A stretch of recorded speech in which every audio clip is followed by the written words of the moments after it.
போரிங்கான டிஃபனுக்கு பாய் சொல்லிட்டு இந்த மாதிரி எக் ரோல் செஞ்சு கொடுங்க, குழந்தைங்களாம் விரும்பி சாப்பிடுவாங்க. அதுக்கு ஃபர்ஸ்ட் 2 கப் கோதுமை மாவு கூட தேவையான உப்பு, கொஞ்சம் கொஞ்சமா தண்ணி சேர்த்துட்டு சப்பாத்தி மாவு பதத்துக்கு பிசைஞ்சுக்கோங்க. இப்போ லைட்டா எண்ணெய் அப்ளை பண்ணிட்டு ஒரு அரை மணி நேரத்துக்கு ஊற விட்டுறலாம். அடுத்து 2 டேபிள் ஸ்பூன் எண்ணெயில பொடியை கட் பண்ண 10 பல் பூண்டு, நீல வாக்கில் கட் பண்ண ஒரு பெரிய வெங்காயம், ஒரு கேரட், அரை கொடை மிளகா, 1 கப் அளவு கோஸ். இப்போ மசாலாவுக்கு 1 டீஸ்பூன் மல்லித்தூள், 1 டீஸ்பூன் தனி மிளகாய் தூள், அரை டீஸ்பூன் மிளகுத்தூள், தேவையான உப்பு சேர்த்துட்டு காய் ஒரு 50% வெந்தோடனே அடுப்பு ஆஃப் பண்ணிடலாம். இப்போ சப்பாத்தி மாவு நல்லா ஊறி வந்திருக்கும். பெரிய சப்பாத்தியாக தேய்ச்சி எடுத்துட்டு அடுத்து ஒரு முட்டையை பீட் பண்ணி எடுத்துக்கோங்க.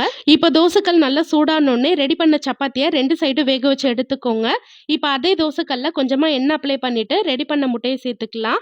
இப்போ முட்டை நல்லா வெந்தோடனே அடுப்பு லோ ஃப்ளேமில் வச்சுட்டு இதுக்கு மேலே கொஞ்சமாக டொமேட்டோ சாஸ் சேர்த்துக்கோங்க. இப்போ ரெடி பண்ண காயை 2 டேபிள் ஸ்பூன் அளவு சேர்த்துட்டு ரோல் பண்ணி எடுத்துட்டிங்கன்னா சூப்பர் டேஸ்டியான எக் ரோல் ரெடி. கண்டிப்பாக ட்ரை பண்ணி பாருங்கள். அடுத்த வீடியோவில் பார்க்கலாம்.